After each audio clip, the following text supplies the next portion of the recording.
Gumelarang apa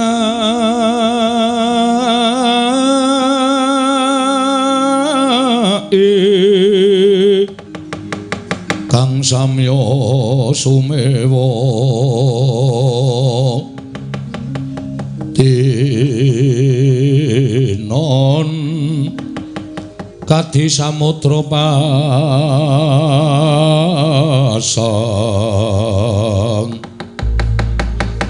kata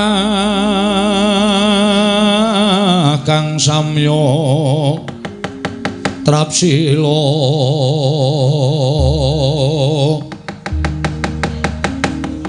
nganti wijilengkang sabda pangandika sang Abopati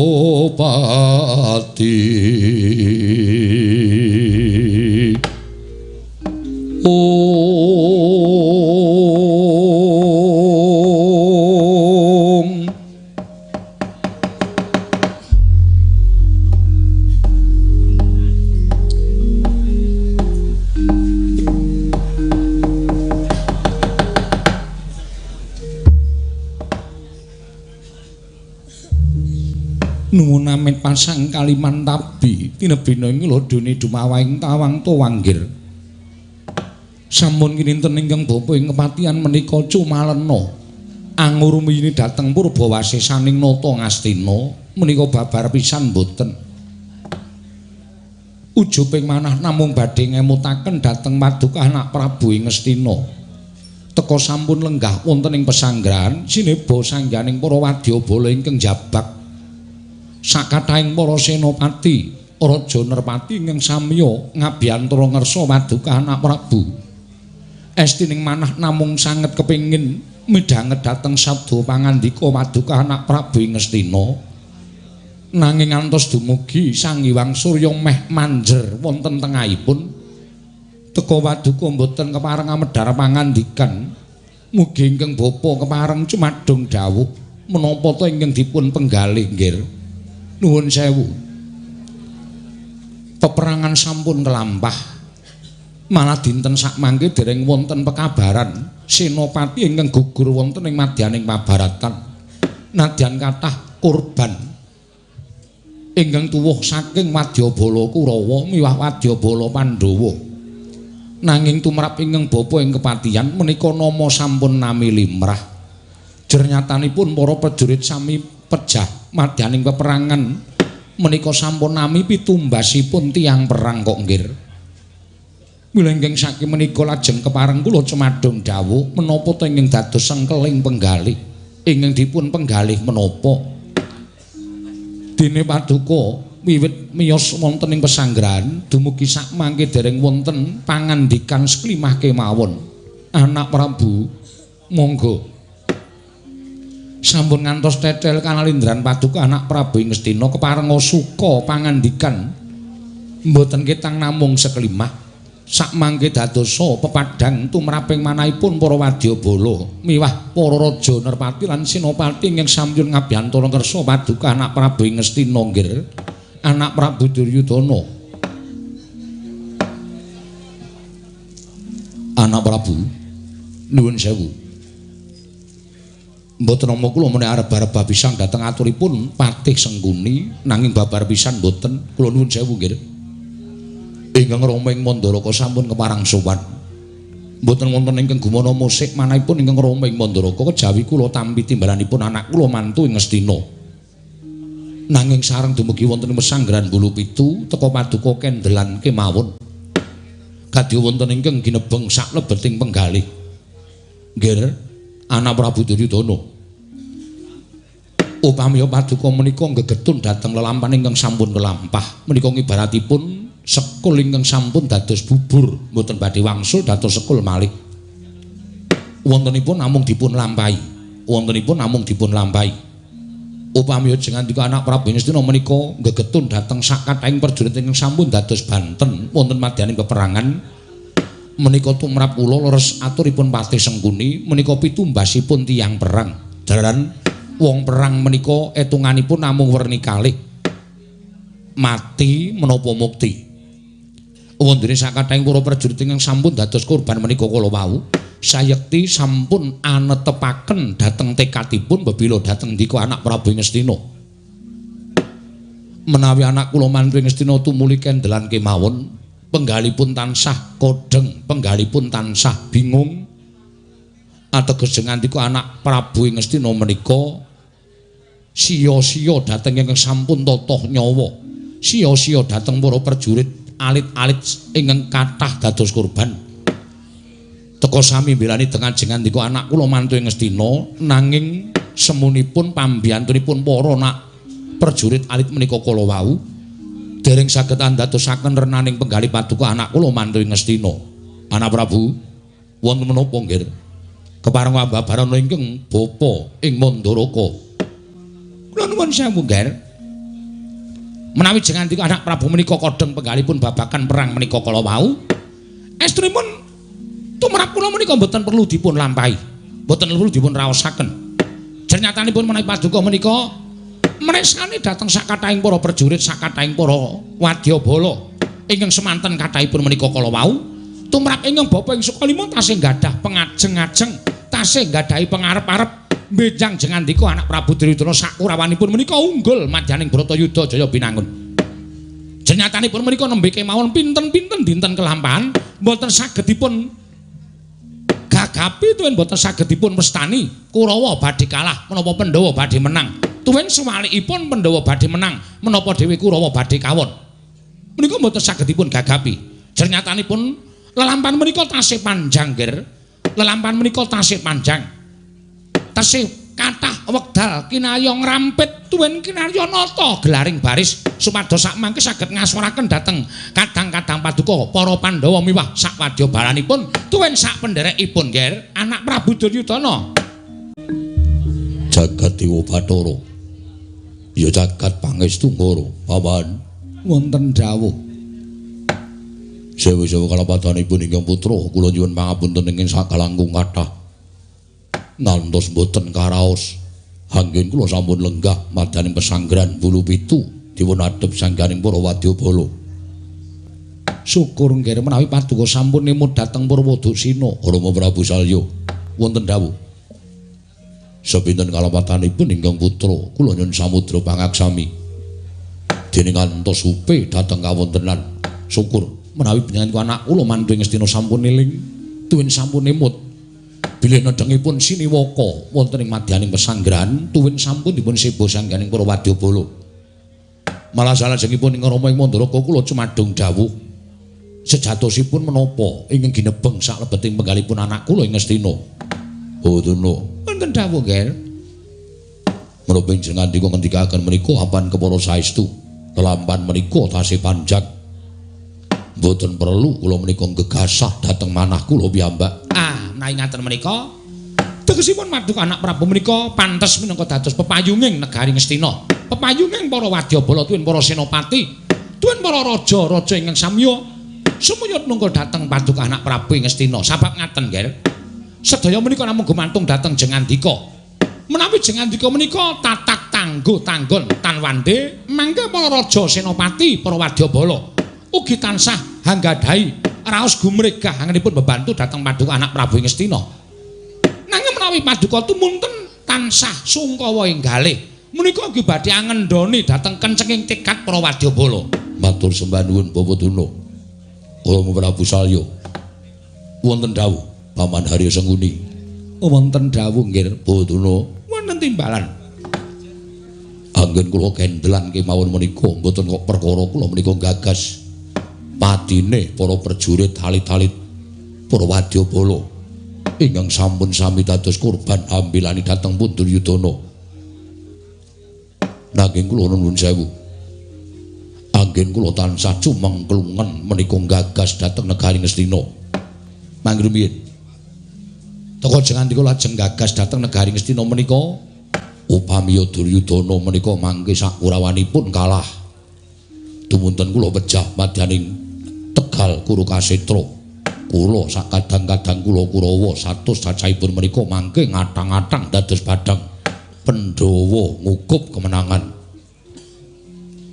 Ingkang kula kuwatiraken saha tansah kula raosaken manah kula ngeman menawi negari Ngastina ingkang semanten wiyaripun dados panguwaosipun para Pandhawa, menawi negari Ngastina ingkang semanten jembaripun menika dados panguwaosipun para Pandhawa. Ateges kula sampun saged boten badhe ngukup malih negari Ngastina. Rama Prabu Salya ing Mandaraka. Lho, mangke piye? Nuwun sewu lho, Ger.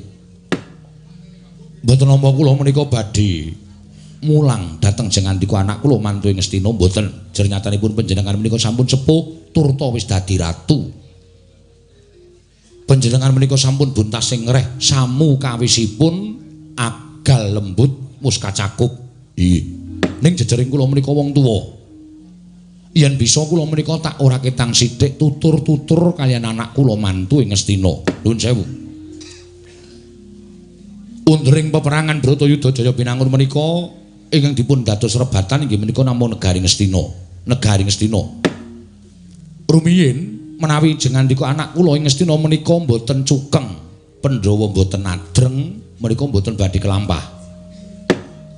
Sampun wongsal wangsul ing Rama ing Mandaraka pendak-pendak nalika semanten kula sowan dhateng negari Ngastina menika kula tansah tutur-tutur supaya anak-anak kula para sata Kurawa lan Pandhawa menika ponakan-ponakan kula kabeh aja padha regejegan madan Tegal Kurukasetra. Kula suwun panjenengan ikhlas maringaken negari Ngastina sepali dhateng panguwasanipun para Pandhawa. Pandhawa nampi negari sepali menika boten badhe kedadosan Tegal Kurukasetra banjir getih kados sak menika. Inggih. Menika setunggal ingkang angka kalih nuwun sewu nggih. Ingkang nami derajat pangkat bondo donya menika namung kadonyan tegesipun menika namung sampiran. Ingkang panjenengan agem busana ing sarwa mutiara dumados saking Mas Jamrud Hergeni ingkang gumebyar menika kala wau sak mangke menawi wancinipun sowan dhateng panguwaosipun Hyang Maha Tunggal menika boten dipun kanthi tuwin boten dipun beta klebet kula menika kanalendranipun Prabu Salya negari Mandaraka ing semanten wiyaripun kesugihanipun negari Mandaraka ing semanten wiyaripun menika ugi boten kula beta nalika kula sowan ngersanipun dat kang urweng dat ingkang dipun beta menika namung amal tuwin kesaenan. Mila tiyang menika menawi sampun keladuk yuswa, tiyang menika menawi sampun sepuh, menika kedah ikhlas dhateng bondo donya tuwin derajat pangkatipun sabab menawi tasih awal dhateng derajat pangkat lan bondo donyanipun menika anggenipun badhe sowan dhateng ngersanipun Hyang Maha Tunggal menika badhe kesrimpet kesandung wekasan badhe peteng dak marginipun. Langkung-langkung jengandika Ngastina ingkang sampun dipun tetepaken dados rebatan ngantos dipun ajangi perang ageng Bratayuda Jaya Binangun nanging kenging menapa paduka anak kula ing Ngastina anak Prabu Duryudana ingkang sampun lenggah wonten ing pesanggrahan Bulu Pitu teka tasih menggali babagan kesugihan negari Ngastina. Nggih nuwun sewu. Menika nyrimpeti laku lho nggih. Menika nyrimpeti laku. Menawi jengandika sampun wantun aben ajeng kalem para Pandhawa perang dhateng Tegal Kurukasetra Ngastina dipun ikhlasaken. Ngastina dipun ikhlasaken. Perkara menang apa kalah menika sampun ngantos panjenengan menika kabondo dhateng bondo donya, kabondo dhateng derajat pangkat. Menika langkung sae. Nanging menawi jengandika sakmangke anggenipun nglampahi perang menika kala wau tasih kabondo dhateng bondo donya tuwin derajat pangkat wekasan kula saged netepaken warsa anggen jengandika badhe madeg Senopati Benjang tumunten anggen paduka ngepakaken Jaya Kawijayan guna kasantikan menika mangke badhe ribet tuwin badhe tumpangsuh sak mangke dados anjalari jengandika badhe gugur utawi badhe kawon wonten ing salebating peperangan menika kala wau. Nggih. Matur nuwun Kanjeng Rama. Pangandika paduka sekedhik dadel padhang raos ing manahipun ingkang putra Ngastina. Syukur sagedipun tiyang sepuh namung mekaten. Ing angka kalih ingkang kula gagas mboten sanes kejawi namung guguripun Kanjeng Eyang Bisma ing Talkanda angka kalih Senopati Ngastina inggih menika Wen Yayi Bogodenta ingkang kacariyos boten saged pejah awit anggadhahi titian Kyai Murdaningkum miwah Serati putri.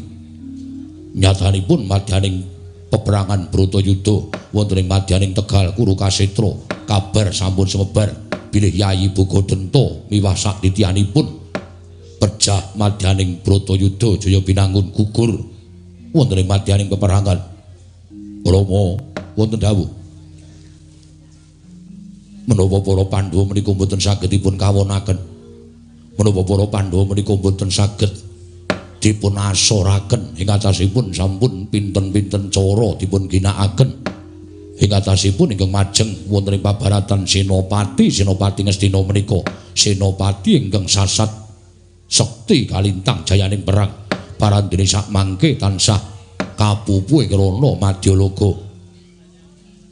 Menapa iki badhe mekaten lelampanipun para senopati Kurawa sanesipun setunggal mbaka setunggal badhe pejah madaning Bratayuda Jaya Binangun ingkang wekasan ingkang putra piyambak ingkang majeng wonten ing pabaratan menika kemawon pangraos kula. Samangke cariyosipun Duryudana boten benten kalian cariyosipun para senopati kang sampun pejah madaning peperangan Bratayuda Jaya Binangun. Mangke rumiyin kula ngertos jengandika anak Prabu menika kodeng penggalipun bingung krana ngadepi dhateng peperangan menika wekasan bingung ing penggalih paduka anak Prabu Duryudana menika menggalih ingkang boten ingkang mesinipun boten kapenggalih sak mangke mlebet wonten penggalih paduka anak Prabu Ngastina. Nggih. Gusti nitahaken titawon ing Madyapada menika sampun cinadhang tuwin sampun tinulis kodratipun piyambak-piyambak. Gusti nitahaken titah wonten ing Madyapada menika sampun cinadhang tuwin sampun tinulis kodratipun piyambak-piyambak. Kasaranipun ngaten, iki sok dadi wong kaya ngene, sing iki sok dadi wong kaya ngene, sing iki sesuk dadi wong kaya ngene. Lakune yuswa mung tekan semene, lakune ngumur mung tekan semene, patine kaya ngene menika sampun dipun garisaken dhateng panguwasaning Dat Kang Murwengdat. Dados lelampanipun ingkang Hyang Ngetal Kandha Sang Mahatmasura Bisma menika benten kene lelampanipun anak kula ing Ngastina. Lelakonipun Bogodento sak wadya balanipun menika mboten sami kaliyan lelampanipun anak Prabu Duryudana. Mila sampun ngantos dipun sami. Ning nadyan to beda adile ming kudu dilakoni. Tegesipun menapa ing sampun dipun kudrataken dhateng panguwasaning Dat Kang Murwengdat menika saenipun kedah dipun lampahi ala becik bener luput sugih miskin menika dipun lakoni kanthi bungah kanthi ikhlas. Menika ateges tiyang ingkang gesang wonten ing alam padang saged sumendhe dhateng panguwasaning Dat Kang Murwengdat. Nggih, matur nuwun. Ingkang salajengipun kula istunipun namung badhe nyuwun priksa bab menapa nalika semanten kula ngutus kadang kula Yayi Gardopati miwah Wersaya supados samangke majeng minangka dados Senopati negari Ngastina. Rama Paman Senguni menapa wonten kabar ingkang gumathok kados pundi kawontenanipun Yayi Gardopati lan Yayi Wersaya anggenipun kula duta minangka dados Senopati negari Ngastina menapa sampun wonten pawarta bilih kadang kula Gardopati miwah Wersaya menika saged aningkes sanggya para Pandhawa. Syukur bagi menawi kateman mekaten nanging menawi dereng pengajaping manah kula sampun ngantos pinardawa Bratayuda menika. Mugi-mugi Yayi Gardopati lan Wersaya saged anyangking mestakanipun Pandhawa gangsal cacahipun saengga Bratayuda jinupet dumugi sak mangke lan Duryudana ingkang ngukup kemenangan. Nuwun sewu nggih.